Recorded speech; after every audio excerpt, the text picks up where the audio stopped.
What's up guys, David here, and I am back again with yet another video, this time a speed test between the Exynos and 4GB packing Samsung Galaxy Note 5, the Snapdragon 810 and 4GB packing OnePlus Two, and the Snapdragon 808 and 3GB packing LG G4. Now, we're not going to be doing just your normal speed test, and instead, we're going to be doing it PhoneBuff style, where we race each phone through what I like to call a virtual obstacle course, where the first lap consists of testing the raw processing power of the phone, and the second lap consists of testing the phone's multitasking abilities, so that way together, you can get a better overall look at a device's performance. So with that said, let's go ahead and get right into it.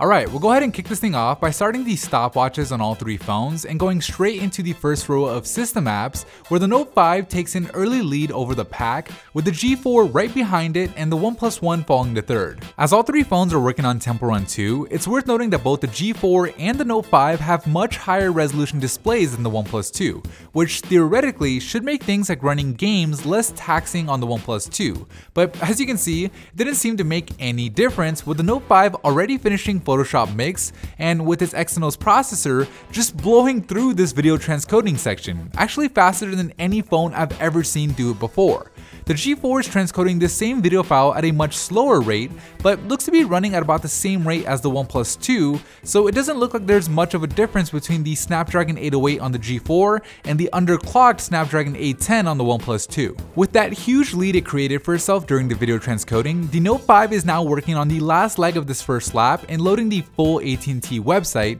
and finishes the first lap with a smoking fast time of 1 minute and 2 seconds. So the question going into the second lap is whether or not the Note 5 will keep all of the apps open in the background, which has been a problem for Samsung phones in the past. And it looks like the Note 5 is no exception, with it having to reload Temple Run 2 and now smash it, despite having 4GB of RAM. So this really opens the door for the G4, which just finished the first lap with a time of 1 minute and 21, and the OnePlus 2, which finished at 126 to make a potential comeback. And with the Note 5 having to reload every single app, the G4 is making a last second dash to the finish line, and the Note 5 was able to hang on and finish with a time of 1 minute and 37, with the G4 coming in second place by a second at 1:38, and the OnePlus 2 coming in third, finishing 8 seconds later with a time of 1 minute and 46. Alright guys, that is it for me in this video. If you liked it, give it a thumbs up to show your love, and as always, I'll see you in the very next episode.